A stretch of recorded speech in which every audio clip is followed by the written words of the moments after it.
Ayun guys. Papunta na tayo sa labas. Sa labas na lang ako mag-antay ng aking joyride. Wala pang nag-pick up sa booking ko.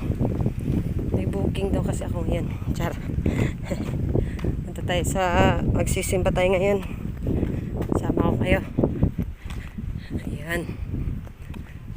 Palabas tayo ng subdivision. Ang tagal. Cancel natin.